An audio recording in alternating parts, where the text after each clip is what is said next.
Baru saja kemarin pemirsa, saya pulang dari kota kelahiran saya, Medan, Sumatera Utara. Memang sudah terasa ya bagaimana kemudian sosok yang digadang-gadang akan maju dalam Pilgub Sumut. Bahkan dalam acara yang saya datangi, saya berjumpa dari beberapa orang diantaranya. Sebut saja Bobi, ada Ijek juga, tapi memang tidak bertemu dengan Edi Rahmayadi.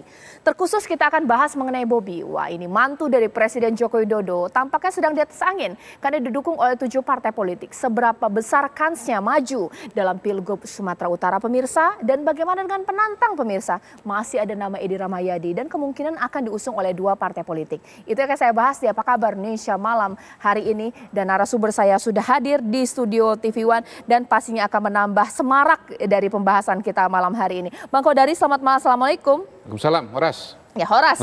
Dan juga ada Bang Saleh Daulay di sini mewakili PAN. Pemirsa, saya mau sapa juga narasumber saya lewat sambungan Zoom. Ini mudah-mudahan sudah tersambung ya, mulai dari jubir PDIP di sini Bang Ciko Hakim. Bahkan juga saya mau sapa Mas Iqbal yang merupakan jubir dari PKS. Selamat malam, assalamualaikum Bapak-bapak. Ya, saya mau lihat dulu nih tampilannya ya.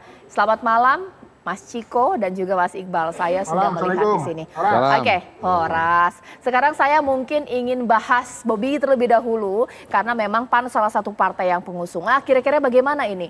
Kayaknya ini koalisinya besar sekali ya, gajah ini ya. Ini bagaimana? Jadi Partai Amanat Nasional itu adalah partai yang pertama sekali mendorong supaya Bobi maju jadi calon gubernur.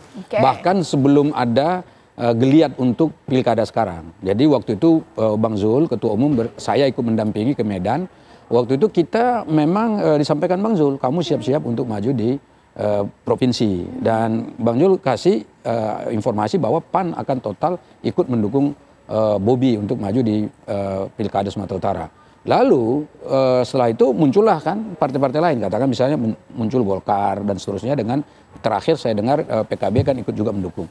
Nah, artinya apa? Artinya bagi PAN itu mendukung Bobi itu memang sudah sejak awal. Bahkan waktu dulu maju jadi calon wali kota Medan itu PAN sudah ikut. Jadi artinya ini bukan ujuk-ujuk sekarang tiba-tiba kita mendorong Bobi maju di sana, enggak. Dan kita melihat bahwa kinerja dari saudara Bobi sebagai tokoh pemimpin muda ini juga cukup bagus ya di kota Medan, dan sekarang itu layak untuk didorong lagi untuk melanjutkan pengabdiannya di tingkat provinsi. Bukan karena putra presiden, bantu presiden. Saya kira kalau PAN itu kan bahkan baru-baru kami gabung di pemerintahan saja sudah memang mendukung. Bahkan sebelum dia jadi wali kota kita sudah dukung dia di calon wali kota. Dan saya tahu persis ya ketika saudara Bobi dulu datang ke Jakarta ketemu ketua umum untuk minta supaya didorong untuk maju jadi calon wali kota, itu kita ikuti semua prosesnya. Jadi Bobi ini saya kira termasuk ya sekali lagi pemimpin yang saya kira mau bekerja. Dan hasilnya kita lihat ya, kalau misalnya sekarang kan kandidat yang ada itu untuk sementara hanya ada 2 ya yang muncul nih sekarang, yaitu saudara Bobi dan Pak Edi Rahmayadi. Nah, kalau kita lihat yang 2 ini untuk sampai sekarang ini PAN masih tetap untuk konsisten mendukung Bobi Nasution. Mas Iqbal, saya juga nggak ngerti ya, dari mana awal sempat ada statement PKS mau dukung Bobi dalam Pilgub Sumut yang kemudian buru-buru direvisi. Kalau berdasarkan keterangan dari di sini Bang Saleh Daulay, Bobi itu bagus banget dari kinerja sebagai sosok muda. Kenapa harus mikir lagi PKS bagaimana? Ya, kemarin itu kan karena doorstop, Presiden baru menyerahkan SK Gubernur Maluku, lalu ditanya tentang Maluku. Sehingga Presiden PKS mengira itu adalah yang ditanya Gubernur Maluku. Padahal untuk Sumatera Utara sampai saat ini DPP PKS belum memutuskan. Walaupun kami sudah bertemu, sudah memanggil 2 calon ini, yaitu Bang Edi Rahmayadi dan Pak Bobi Nasution. Jadi saat ini sedang kami bahas, sedang kami kaji, sedang kami komunikasikan, dan sampai saat ini kami belum memutuskan siapa calon yang akan kami usung. Oke, sekarang saya ke Mas Ciko. Mas Ciko, lantas PDIP seperti apa ini? Bobi diusung ramai-ramai oleh partai politik. Kalau dari PDIP, bagaimana? Ya, bagus dong kalau begitu. Tapi kan gini, PDI Perjuangan ini kan eksistensinya sudah teruji, terbukti, dan selalu signifikan perolehan suaranya di Sumatera Utara.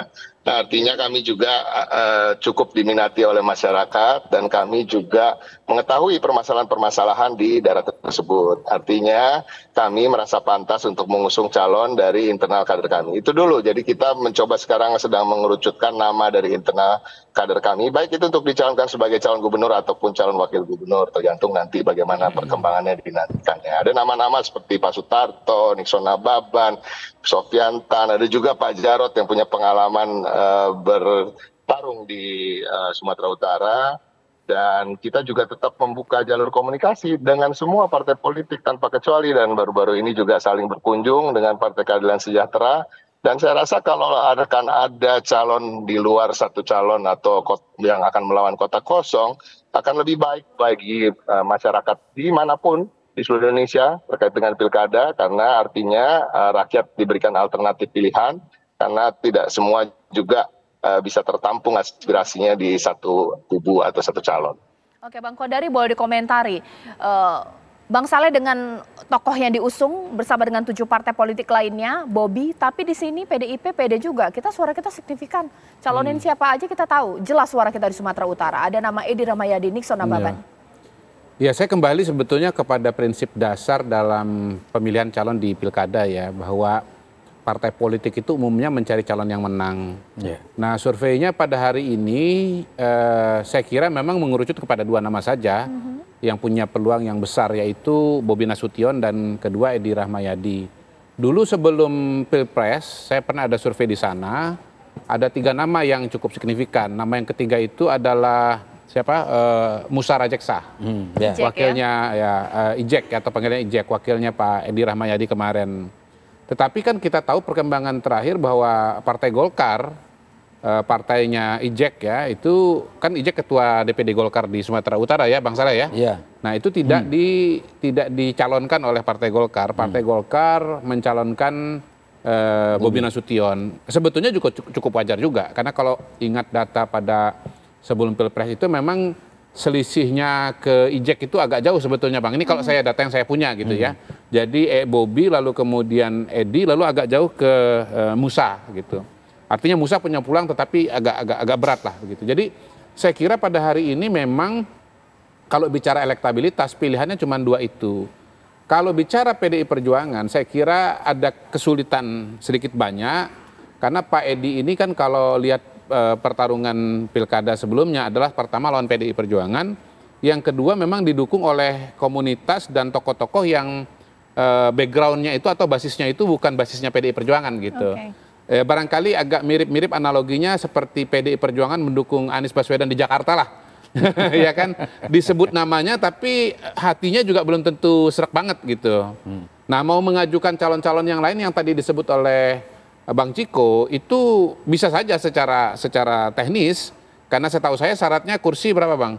20 kursi ya. Sementara PDI Perjuangan sebetulnya bisa maju karena kursinya 21 gitu. Ada 2 partai. Bisa mencalonkan calon sendiri ya, tanpa tetapi perlu berkoalisi. Kalau kan mau maju kan mau menang gitu. Kalau elektabilitasnya itu rendah, tentu peluang menangnya kecil. Jadi bingung nih antara mengajukan calon internal tetapi elektabilitasnya tidak tinggi, mengajukan siapa Edi Rahmayadi tetapi background sosial budayanya itu berbeda gitu.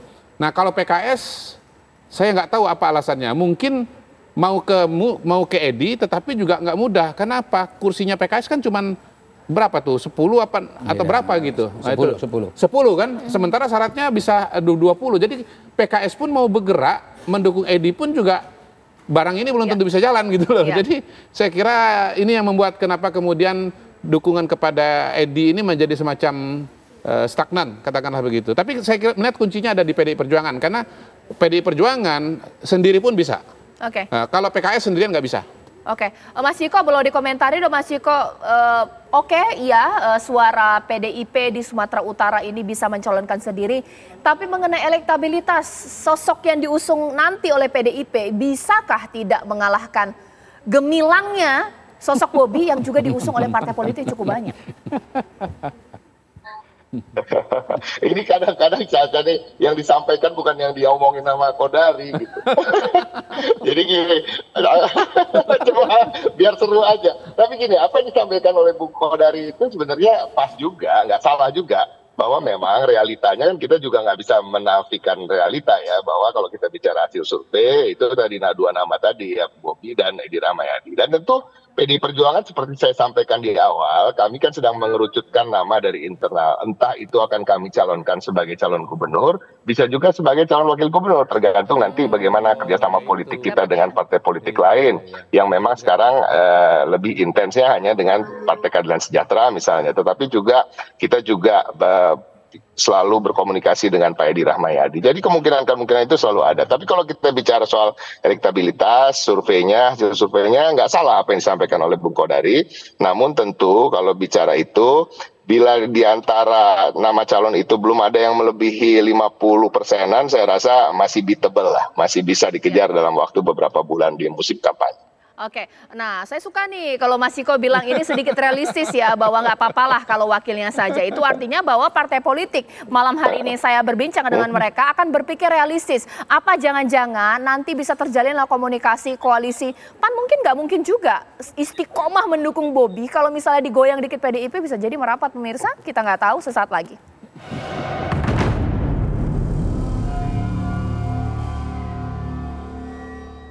Sepertinya hati nurani saya dengan hati nurani Pak Usman dan teman-teman semua kok berdetar bersama gitu loh. Itu saya nggak tahu tanda-tandanya itu seperti apa. Tapi di tataran kami, PDI Perjuangan maupun PKS, tidak ada wewenang kami untuk memutuskan siapa calon gubernur Sumatera Utara. Kalau usulan, boleh. Namanya juga usulan. Ini sebetulnya kunjungan balasan karena PKS sudah 2 kali datang ke PDIP. Kunjungan balasan ini adalah dalam rangka untuk mempererat tali persaudaraan antara dua partai, PKS dan PDIP. Nah, tentu saja kedekatan ini akan kita jadikan modal untuk sama-sama melangkah untuk membangun Sumatera Utara agar lebih baik ke depan.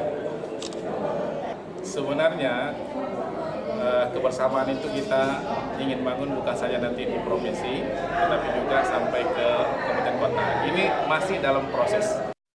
Ya, makin intens ya komunikasi PKS dan juga PDIP. Sekarang saya ke Bang Kodari terlebih dahulu. Bang, coba jelaskan skenario yang paling mungkin untuk saat ini untuk Pilgub Sumatera Utara. Mungkin tidak sih PKS, PDIP berkoalisi mendukung calonnya dan juga bisa mengajak partai politik, kita nggak tahu mungkin PAN atau juga P3. Ataukah semua merapat ke Bobi lawan kota kosong Bobi? Seperti apa?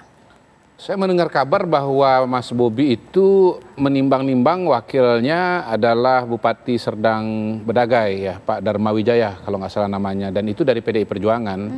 Jadi bisa jadi kebimbangan PDI Perjuangan pada hari ini sebetulnya selain bahwa merasa bahwa Edi Rahmayadi itu kompatibilitas sosiologis dan ideologisnya kurang cocok dengan PDI Perjuangan, tapi sebetulnya juga menimbang suatu opsi yang tidak mudah bahwa PDI Perjuangan mendukung Mas Bobi dan mendapatkan posisi sebagai wakil gubernur.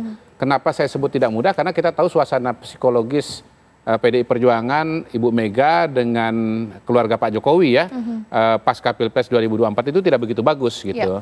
Jadi ini tarik-menarik antara realita elektabilitas dengan realita perasaan lah, katakanlah begitu. Nah, kemungkinan kedua PDI Perjuangan bergabung dengan PKS untuk mendukung Edi Rahmayadi. Menurut saya ini balik lagi tadi di depan sudah saya jelaskan tidak akan mudah karena pertama kemarin itu adalah lawan, yang kedua kompatibilitas sosiologis dan ideologisnya tidak ketemu. Opsi yang ketiga yang belum dibahas, ya barangkali bisa menarik untuk dibahas di sini adalah PDI Perjuangan mengajukan calonnya sendiri internal. Misalnya tadi ada Ketua DPD Pak Rapidin Simbolon misalnya. Atau siapa misalnya, nanti biar tanya dengan Bang Saleh lah gitu ya. Dan wakilnya dari PKS gitu. Jadi Edi Rahmayadi justru tidak bisa maju karena tidak ada partai politik yang mendukungnya. Nanti Bobi dengan koalisi besarnya, Grand Coalition-nya berhadapan dengan koalisi PDI Perjuangan dengan koalisi PKS. Mengajukan entah siapa namanya. Nggak tahu namanya siapa calon gubernurnya dari PDI Perjuangan dan wakilnya dari PKS. Saya kira itu 3 skenario yang bisa terjadi. Nah, kalau opsi yang pertama terjadi di mana Mas Bobi didukung PDI Perjuangan dan wakilnya di PDI Perjuangan, maka Mas Bobi akan berhadapan dengan kota kosong. Karena PKS sendirian di luar 10 kursi tidak mencukupi karena syaratnya adalah 20 kursi. Begitu Caca. Oke. Mas Iqbal, boleh dong dikomentari, opsi pertama ini agak ngeri-ngeri sedap ya kalau kemudian PKS ditinggalkan oleh PDIP karena merapat ke Bobi. Padahal komunikasi ini intens. Bagaimana? Ya saya kira ini kan semuanya masih proses ya. Dan kami meyakini bahwa PKS kan punya 10 kursi. Dan selain 10 kursi, PKS ini punya mesin yang ini mungkin tidak didapat di partai lain. Mesin PKS ini sangat kuat ya, dan memang soliditas PKS dalam menjalankan berbagai macam pemilihan sudah terbukti. Dan kami pernah menjadi gubernur. Itu memang kami perlu berhati-hati, perlu waspada, perlu mengkaji lebih dalam ya. Sehingga untuk Sumatera Utara ini kami mungkin dalam waktu dekat segera memutuskan, tetapi kita masih menunggu keputusan Dewan Pimpinan Tingkat Pusat untuk menyampaikan keputusannya. Jadi untuk Sumatera Utara kami sudah final, tinggal di ujung, tinggal diputuskan. Dan memang ada 2 nama yang mengkerucut ini antara Bobi Nasution dan Bang Edi Rahmayadi. Kita doakan semoga nanti PKS dapat menentukan pilihan yang terbaik. Masih masuk juga Bobi. Oke, kalau misalnya saya dari PAN ini ingin tahu gini sebenarnya, kalau PAN ini memang istiqomah sekali sih untuk mendukung Bobi, atau mungkin karena realistis pengen menang, didekati gencar oleh PKS bahkan juga PDIP, goyah juga ini iman atau bagaimana? Pertama ya, saya katakan tadi bahwa PAN itu termasuk yang pertama sekali mengusung Bobi ini, itu satu. Susah digoyang nih ya. Jadi yang kedua, jangan-jangan nanti justru kita yang ngajak nih PDIP sama PKS masuk ke sini gitu loh. Jadi sehingga apa yang disampaikan Pak Kodari tadi mungkin bisa melawan kotak kosong kalau misalnya kita berhasil mendekati ini. Apalagi tadi kan kita lihat tuh, baik PDI Perjuangan maupun PKS mengatakan mereka tetap opsinya belum final. Katakanlah misalnya seperti PKS tadi. Ada 2 nama kan, Edi Rahmayadi sama Bobi Nasution gitu. Jangan-jangan nanti pilihannya malah justru Bobi Nasution gitu. Nah ini yang saya kira jadi wacana yang saya kira perlu diperluas gitu. Bagaimana caranya supaya ya kami dari koalisi kami ini bisa betul-betul memenangkan pertandingan ini. Yang insya Allah saya kira nggak akan berubah lagi lah kalau PAN ya. PAN akan tetap konsisten berada di jalur untuk memenangkan Bobi Nasution karena kami yakin ini jalan benar, jalan yang insya Allah akan membawa kebaikan untuk Sumatera Utara. Oke, nah bagaimana Mas Ciko, dari 3 kronologis ini kan sebenarnya kita juga nggak tahu ya nanti arah yang diambil oleh PDIP seperti apa. Mungkin juga kemudian semua merapat ke Bobi lawan kotak kosong ini seperti apa. Padahal sempat santer ini, katanya Bobi di blacklist sampai PDIP. Jadi begini, kalau kita bicara soal kepentingan warga Sumatera Utara, memang lebih baik calonnya lebih dari 1. Itu tadi sudah kami sampaikan, PDI Perjuangan akan mengupayakan sebisanya akan ada tandingannya lah dari calon yang sudah ada, yang sudah definitif. Tapi kalau soal satu rumah dengan Bang Saleh Daulay, saya nggak pernah canggung, karena saya juga pernah satu perahu dengan Bang Saleh. Jadi intinya sebenarnya semua masih cair. Kita lihat nanti, tapi doakan saja. Dan ini kita harus berpikir untuk rakyat. Dan saya rasa yang terbaik untuk rakyat tentunya bila ada alternatif selain satu calon melawan kotak kosong. Oke, sekarang mungkin saya kembali lagi nih ke Bang Saleh. Bang Saleh sebenarnya bagaimana sih meyakinkan ke masyarakat Sumatera Utara bahwa koalisi gemuk ini memang karena ini sosok yang diinginkan oleh masyarakat, bukan karena faktor besar ada presiden di sana. Jadi kalau kita lihat ya, pertama kita lihat secara sosiologis memang pemilih yang paling banyak di Sumatera Utara itu kan angkatan muda, anak-anak muda, generasi muda.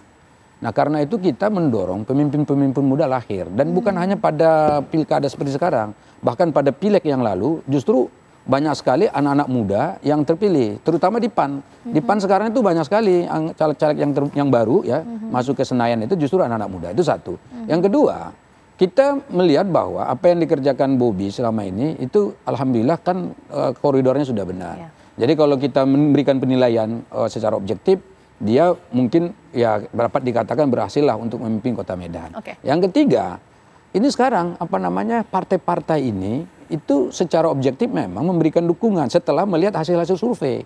Tadi sudah Bang Kodari menjelaskan, dari kandidat-kandidat yang ada, Bobi ini masih yang teratas surveinya gitu loh. Jadi sebetulnya kan politik itu sangat pragmatis dalam artian untuk mencari kemenangan. Jadi mana yang kemungkinan untuk menang dan mana yang mungkin bisa dijadikan sebagai apa namanya calon yang bisa memimpin dan memberikan sesuatu yang baru dan sesuatu yang membawa pada kesejahteraan, itulah yang dipilih oleh partai-partai. Nah, dalam konteks sekarang ini kita melihat Bobi ini saya kira nggak ada lawannya untuk sementara ini.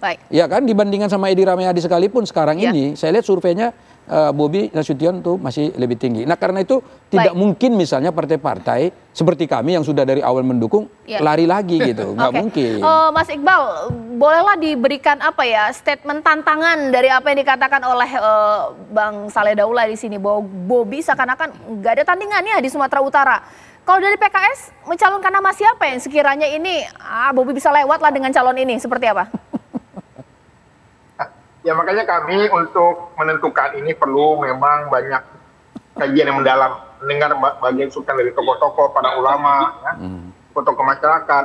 Karena masyarakat Sumatera itu memang agak lain, mereka ini agak kritis memang, pemilih rasional juga. Jadi mereka juga belum tentu yang punya banyak uang juga bisa menang. Tetapi lagi-lagi, kalau dia popularitasnya tinggi, karena kami sudah pernah bersama Bang Egy Rahmayadi, tentu saja sebagai incumbent juga punya yang namanya kinerja, kepuasan. Ini yang sedang kita uji, yang kita kaji. Dan Mas Bobi sebagai wali kota juga punya ruang-ruang untuk bisa membranding dirinya sebagai tokoh yang berprestasi. Jadi dua hal ini tentu saja kami sedang mengkaji, dan saya kira masyarakat Sumatera insya Allah akan mendapatkan pilihan yang terbaik. Dan PKS tentu saja akan memberikan yang terbaik buat masyarakat Sumatera. Oke, nanti saat lagi apa yang dikatakan oleh Mas Iqbal ini menarik untuk kita bahas. Masyarakat Sumatera Utara ini agak lain agak lain dalam artian apa? Bagaimana sih karakter dari pemilih Sumatera Utara? Mungkin tidak bahwa itu akan selesai kalau partai politik yang mengusung ini besar, gajah versus semut, atau mungkin tergantung calonnya dulu sesaat lagi.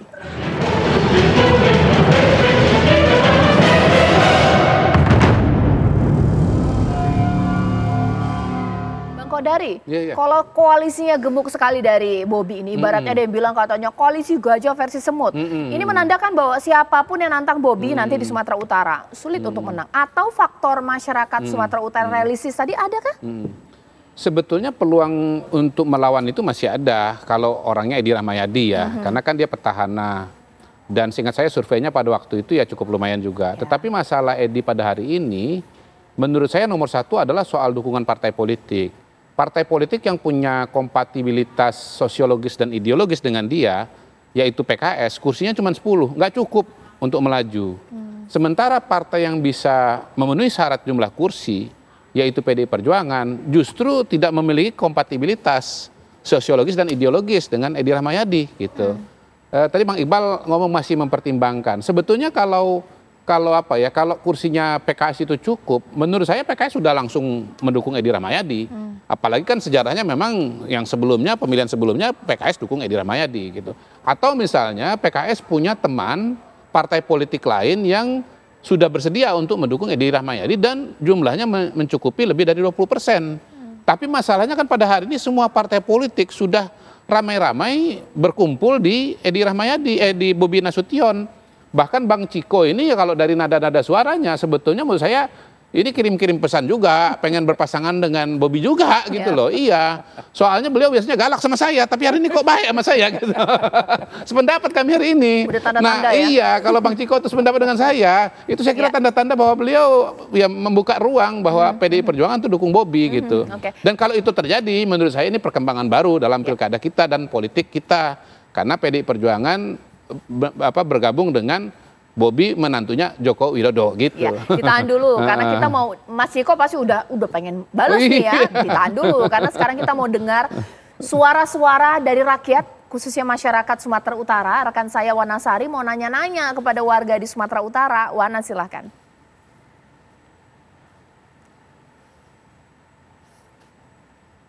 Pilkada serentak ini akan digelar dalam beberapa bulan ke depan juga pemilihan gubernur dan wakil gubernur di Sumatera Utara.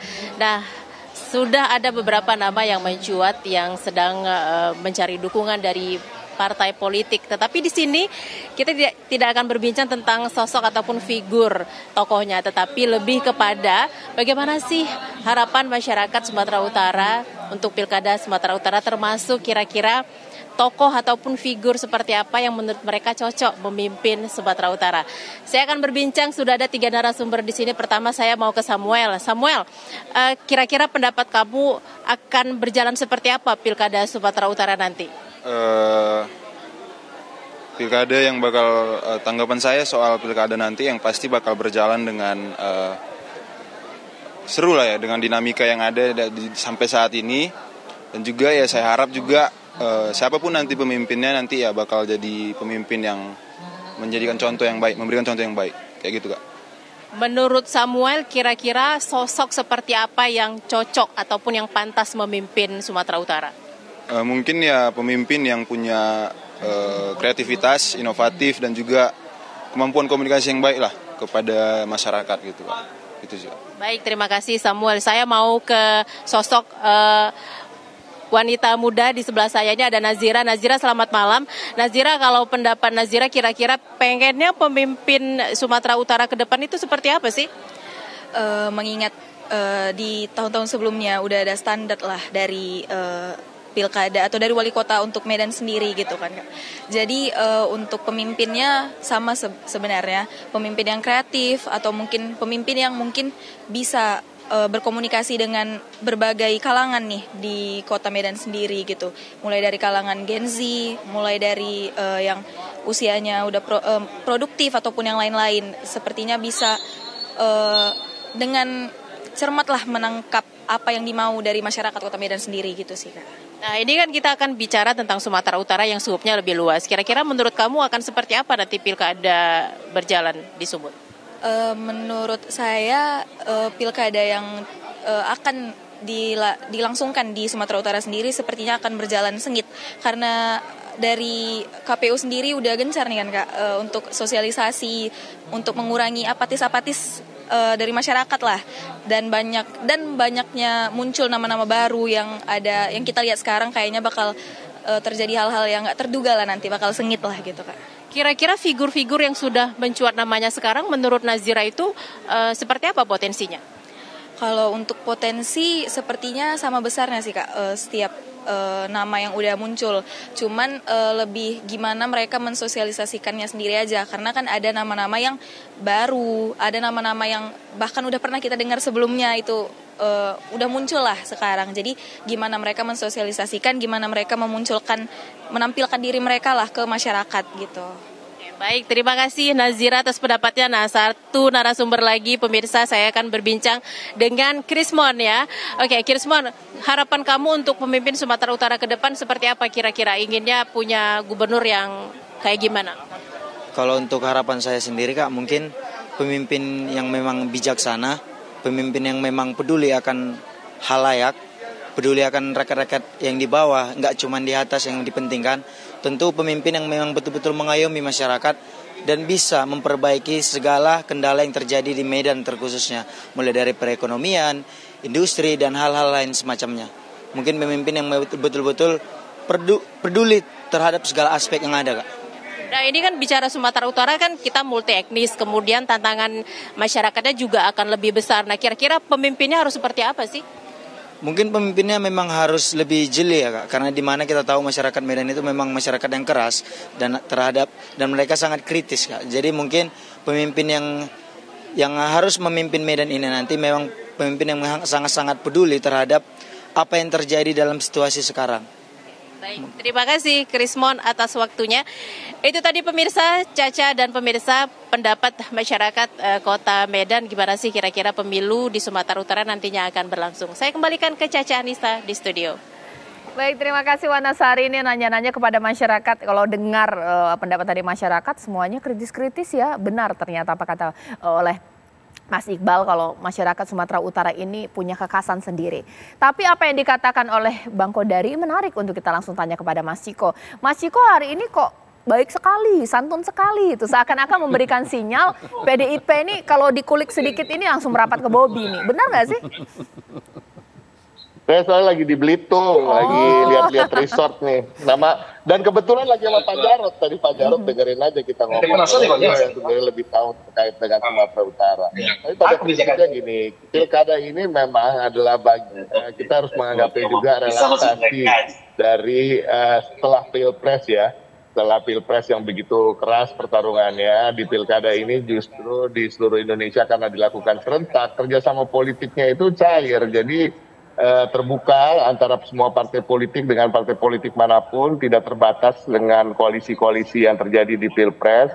Seperti juga dengan PAN kita punya kerjasama politik di berbagai daerah, begitu juga dengan Partai Keadilan Sejahtera, kader PDI Perjuangan mendaftar ke kantor DPC maupun DPD Partai Amanat Nasional, begitu juga sebaliknya. Dan ini daerah-daerah lain terjadi, dan itu juga tidak tertutup kemungkinan di Sumatera Utara. Tapi tadi telah saya sampaikan bahwa kami dari PDI Perjuangan tentunya akan sangat sayang kalau tidak mencalonkan kader sendiri. Sebagai partai kader yang telah begitu lama dan mempersiapkan kader-kader kami melalui sekolah partai, melalui penugasan-penugasan sebagai anggota DPRD, DPRD Provinsi, DPR RI, maupun kepala daerah, tentunya kader-kader kami ini memang dipersiapkan untuk menjadi pemimpin, sehingga juga untuk kontestasi, apalagi di daerah yang suara kami signifikan, tentunya kita akan memprioritaskan kader kita. Tapi tidak tertutup kemungkinan kerjasama politik dengan pihak manapun. Namun memang akhir-akhir ini lebih seringnya dengan Partai Keadilan Sejahtera. Tapi juga dengan partainya Bang Saleh Daulay juga nggak tertutup kemungkinan. Dengan tokoh-tokoh yang lain juga nggak tertutup kemungkinan. Saya ingin mengutip kata-kata yang paling sering disebut oleh Mbak Puan akhir-akhir ini, dalam tanda kutip, menarik. Oh, menarik ya. Menarik sekali itu pernyataan tersebut untuk menarik orang nantinya. Oke, tapi apakah memang optimisme itu nanti bisa dibawa sampai akhir? Apa jangan-jangan partai-partai politik, sebut saja PKS ini agak ngeri juga ya kalau misalnya Bobi diusung oleh 7 partai politik. Apakah bisa kemudian menantang meskipun pede sekali PDIP? Nanti Mas Iqbal akan jawab usai jeda berikut. Mas Iqbal, kira-kira sebagai partai yang sekarang lagi gencar-gencarnya mendekati PDIP untuk mempasangkan atau berkoalisi dalam Pilgub Sumatera Utara, gentar nggak sih melihat Bobi ini didukung oleh banyak partai politik? Ya memang PKS ini kan udah biasa dikeroyok ya. Di Jakarta kita dikeroyok, kita bisa menang. Kan? Jadi memang kalau PKS ini kita memiliki kepentingan bukan hanya menang. Jadi partai politik itu terlalu rendah lah kalau hanya berpikir hanya menang saja, tetapi juga kita juga harus memikirkan siapa, bagaimana dampaknya ke depan, bagaimana penerimaan masyarakat. Kalau kita hanya berpikir menang misalnya dengan kota kosong, lalu kita tidak memikirkan siapa yang kita usung, tentu saja ini juga tidak menjadi pendidikan politik baik bagi masyarakat. Tapi kalau yang memang dia punya kompetensi, punya pengalaman, lalu dengan kota kosong, saya kira juga nggak masalah. Jadi ini masih kita kaji ya ke depannya, tetapi bagi PKS, yang namanya dikeroyok itu udah biasa lah, ya di semuanya melawan ya, dan memang ada kalanya kita menang juga gitu loh, ada kalanya kita kalah juga. Jadi soal politik menang kalah ini menurut saya bukan soal menangnya saja, tapi apakah kita berani bertanding atau tidak, apa kita bisa berlayar atau tidak. Dan soal kemenangan itu ada banyak faktor, tapi lagi-lagi kami melihat masyarakat Sumatera Utara ini kan masyarakat yang kritis, yang berani, yang tegas ya. Saya kebetulan juga lahir dan besar di sana.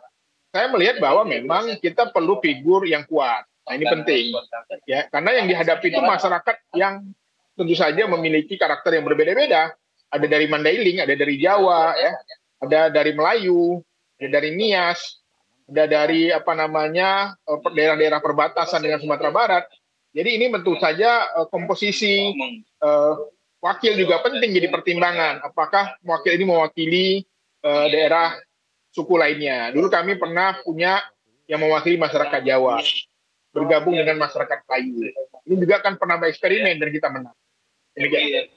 Oke, meskipun Mas Ciko, meskipun tadi katanya akan menarik partai politik sebanyak-banyaknya, tapi nggak akan mungkin lah partai politik yang nanti akan berkoalisi dengan PDIP sebanyak koalisi yang didapat oleh Bobi. Banteng siap, PDIP siap dikeroyok tidak sih di Sumatera Utara? Sebenarnya kan sama aja sama PKS. Kita punya pengalaman dikeroyok, dicoba untuk dihabisi, dan lain-lain itu udah sering. PDI Perjuangan ini bukan partai yang baru berdiri kemarin sore, tapi juga berdiri di masa-masa kelam Orde Baru, di mana kita menjadi simbol perlawanan di situ. Ibu Megawati Soekarno Putri bahkan menjadi simbol perlawanan di sana. Dan kita juga sudah mengalami hal-hal yang lebih buruk dari sekedar dikeroyok di pemilu. Kantor kita pernah diserbu, pernah dibakar, pernah dibunuh kader-kadernya. Jadi ini bukan hal yang baru untuk bertarung, tetapi kita kembali lagi lebih memikirkan bagaimana rakyat di Sumatera Utara bisa mendapatkan pilihan yang bukan hanya satu kalau bisa. Harus ada alternatif pilihan, karena tentu aspirasinya juga berbeda-beda, belum tentu bisa ditampung di dalam satu visi dan misi hanya satu calon. Dan ini yang kita akan pikirkan ke depan. Makanya ketika kita mengusung, memang elektabilitas itu penting, tapi kita ingin mengutip apa yang disampaikan oleh Pak Mahfud. Mahfud dalam berbagai kesempatan di acara-acara partai kami, beliau menyampaikan jangan sampai melupakan moralitas dan kompetensi. Ada karena kita buta oleh elektabilitas. Nah, ini juga yang harus kita kedepankan, dan tentunya kalau kita mau jujur, sebenarnya dua nama tadi yang disebut seperti Bobi maupun Edi Rahmayadi memiliki segalanya. Mereka punya kompetensi, punya rekam jejak, punya pengalaman, elektabilitasnya juga cukup baik. Nah, sekarang itu kita juga masih mendalami bagaimana nanti kita akan berpasangan dengan siapa, tapi tentunya PDI Perjuangan tetap ingin mencalonkan kader dari internal, baik itu sebagai calon gubernur ataupun calon wakil gubernur. Tapi untuk Sumatera Utara, untuk daerah sebesar Sumatera Utara dengan begitu heterogennya masyarakatnya, tentu akan lebih baik bila masyarakat di situ mendapatkan pilihan lebih dari satu. Oke, tapi mungkin pertanyaan untuk Mas Iqbal ya. Misalnya kita agak mundur sedikit. Misalnya kemudian PDIP merapat kepada Bobi, PKS kira-kira ikut nggak ya? Ya, saya kira kan memang partai politik harus memilih. Tapi kalau kami tinggal sendiri itu saja juga nanti akan jadi harus memilih partai, kan nggak boleh nggak dukung ya, otomatis itu saya kira. Karena tadi nggak mungkin kita maju sendiri, dan syarat undang-undang pemilu kita harus memberikan dukungan ke siapapun. Dan kalau ternyata tinggal satu, ya itu saya kira lain lagi ceritanya. Itu memang pemilu agak lain namanya. Oke, sekarang saya ke Bang Saleh nih. Kayaknya nggak gentar nih ya. Kalau saya sih nggak ngerti ya bagaimana arena bertarung dari partai politik ketika pilgub. Tapi partai politik yang sedikit sekali koalisinya di sini, sebut saja koalisi semut ini, ada PKS dan PDIP. Nggak takut itu meskipun dikeroyok 7 partai? Ya, pertama saya mau komentari, kan memang belum dikeroyok. Karena apa? PKS sendiri kan masih terbuka kemungkinan untuk gabung ke Bobi. PDI juga kan begitu tadi. Jadi apalagi misalnya ada alternatif calon wakil gubernur mungkin diusung dari partai PDI atau mungkin PKS. Berarti kan istilah dikeroyok tadi sebetulnya menurut saya untuk Sumatera Utara saat ini belum tepat. Itu ya, satu. Yang kedua, memang dari koalisi kita ini nggak ada sebetulnya rencana kita mengeroyok siapapun. Kebetulan saja partai-partai itu datang. Tapi gerbongnya besar gitu ya. Ya, datang menawarkan, dan kebetulan Bobi itu sendiri kan datang ke partai-partai. Melakukan apa istilahnya roadshow, dan kemudian juga paparan kan. Lalu didukung. Kemudian yang ketiga, menurut saya andai katakanlah misalnya PDI Perjuangan dan PKS tidak mungkin bergabung di koalisinya Bobi yang ada sekarang. Menarik juga sebetulnya kata Pak Ciko tadi itu, menarik juga kalau PDIP gabung dengan PKS, bikin calon sendiri, ya kan? Itu kan banyak tadi nama-nama dari kader-kader PDI Perjuangan, apalagi tadi katanya pokoknya PDI Perjuangan kan mau nyalonin kader sendiri. Menarik sekali, dan ini akan jadi salah satu referensi politik kita secara nasional di mana PDI Perjuangan bisa bergabung dengan PKS. Jadi jangan hanya misalnya kayak di Jakarta kan sudah mulai nih diskusi. Ya silakan kan, itu sebetulnya kan kita tidak bisa menjaga supaya mereka jangan bersatu. Justru politik itu pada akhirnya itu akan mengalir.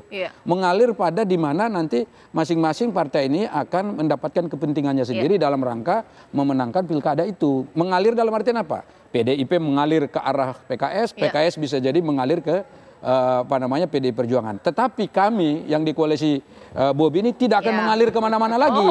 Udah bulat di sini gitu loh. Jadi nggak akan mengalir lagi. Jadi kita akan konsisten untuk mendukung ini. Anggaplah bulat ya. Koalisi gajah tadi 7 partai politik, dan koalisi semut tadi PKS dan PDIP ibarat slogan nasionalis religius nantinya. Tapi sebentar, koalisi besar ini akan penentu kemenangan tidak? Karena ada juga anggapan bahwa kadang-kadang partai politik nggak turun ke bawah juga gitu untuk membantu kemenangan calon. Ini bagaimana? Saya kira pemilihan langsung mengajarkan bahwa memang variabel utama itu adalah popularitas ya atau daya tarik seorang tokoh. Tetapi peran partai politik tentu saja penting. Nah, dari 3 kemungkinan yang saya tadi paparkan, untuk sementara ini saya tidak menyebut nama sebagai lawannya Mas Bobi, tetapi partai politik gitu. Jadi menurut saya pada hari ini kemungkinannya adalah 2 paslon, Bobi melawan koalisi PKS Perjuangan atau Perjuangan PKS. Maksudnya PDI gabung dengan PKS. Siapa calonnya masih belum kita ketahui pada hari ini. Walau alam bisawab nih siapa yang akan dicalonkan. Tetapi siapapun yang dicalonkan, ya dia akan menjadi sebuah pertarungan yang menarik di Sumatera Utara yang saya sebut sebagai The Clash of Gajah versus Banteng. Cakep. Bukan semut, gajah lawan banteng. Oh iya, oke. Gajah versus banteng. Tapi sebentar, ini koalisi ketika kita nggak akan kemana-mana ini. Akhirnya sudah mentok ibaratnya nggak akan mengalir. Tapi sebentar, kan ini belum ngomongin wakil. Biasanya kalau wakil mulai tuh partai-partai koalisi, kalau nggak pakai wakil kita, bubar jalan. Nah ini bagaimana? Mengingat ini koalisi gemuk. Khusus PAN ya, saya jelaskan kalau Partai Amanat Nasional itu begitu kita mendorong dan mendukung Bobi Nasution, kita berikan kesempatan kepada Bobi untuk mencari wakilnya. Tapi kalau kita diminta pendapat, misalnya katakan ada alternatif 3 atau 4 misalnya yang didorong gitu. Ya tentu kita akan kasih penilaian. Menurut kita kalau ini dari sisi sosiologis seperti ini. Bang, gimana konkret aja tadi? Bagaimana kalau wakilnya Bobi dari PDI Perjuangan, terima nggak? Bagus nggak? Selama itu diterima oleh Bobi Nasution, selama itu diterima oleh Bobi Nasution dan kemungkinan menang, ya kan? Itu tentu akan kita terima. Nggak ada masalah. Ini mentah-mentah pakai jaket merah ya dorong banget gitu loh, kota kosong ya. Tapi begini Bang. Benar, secara matematikanya kan kalau kumpul lagi, itu lawan kota kosong menang ini. Enggak, saya mau kasih tahu tambahannya sedikit lagi soal ini. Kalau misalnya ada gabungan misalnya antara Bobi dengan PDI Perjuangan, misalnya seperti itu, maka kontestasi Pilpres kemarin itu akan mengerucut lebih ringan lagi kita gitu untuk mencari kohesivitas sosial kita. Jadi persatuan antar masyarakat itu akan lebih gampang dilakukan melalui pilkada ini. Oke Bang, sekiranya ini kan gajah versus banteng. Tapi ini akan bisa cair lagi tidak, mengingat ini belum bicara wakil. Biasanya kalau bicara wakil iman tuh suka goyah berkoalisi. Bagaimana? Ya, kita belum bisa bicara terlalu panjang kan karena namanya belum muncul. Menurut saya nama itu juga nanti akan menggambarkan dinamika politik yang akan terjadi ya Bang ya. Gitu. Bobi lawan si A dengan Bobi lawan si X. Itu ceritanya bisa sangat-sangat berbeda. Bobi lawan Edi Rahmayadi dengan Bobi lawan ya kita nggak tahu siapa. Itu akan sangat-sangat berbeda. Atau mungkin netral Nagita aja gitu kan? Iya. Mau netral, nggak pilih partai politik, pakai Nagita aja gitu untuk Sumatera Utara gitu. Kelar semuanya, nggak ada PDIP. Semua mungkin, tetapi saya menganggap serius informasi bahwa Mas Bobi itu menimbang Bupati Serdang Bedagai yang latar belakangnya PDI Perjuangan sebagai calon wakilnya. Gitu. Jadi ya seperti yang dikatakan oleh Bang Saleh, ini akan menjadi koalisi sangat besar lawan kotak kosong dan karena Bobi populer ya. Lain kalau Bobinya nggak populer, kalau Bobinya nggak populer dilawan kotak kosong menang. Tapi karena Bobinya populer lawan kotak kosong kemungkinan besar akan dimenangkan oleh Bobi dan pasangannya tadi. Intinya kita tunggulah pemirsa, masih ada waktu untuk berpikir dari partai politik yang sekarang berkoalisi bisa saja berjalan, dari yang belum menentukan untuk berkoalisi bisa saja bergabung. Terima kasih Mas Ciko, Mas Iqbal, bahkan juga Bang Saleh Daulay dan tentunya untuk Bang Kodari. Sesaat lagi rekan saya Agita ini kayaknya ada informasi penting apa Gita? Ya betul sekali Caca dan juga pemirsa, sesaat lagi kami akan hadirkan informasi mengenai Komandan Pangkalan Udara Hasanuddin, Marsikal Pertama TNI Bonang Batuaji menemui keluarga korban penembakan terhadap seorang wanita pemulung oleh oknum anggota TNI AU di Palu, Sulawesi Tengah. Sesaat lagi informasinya untuk Anda.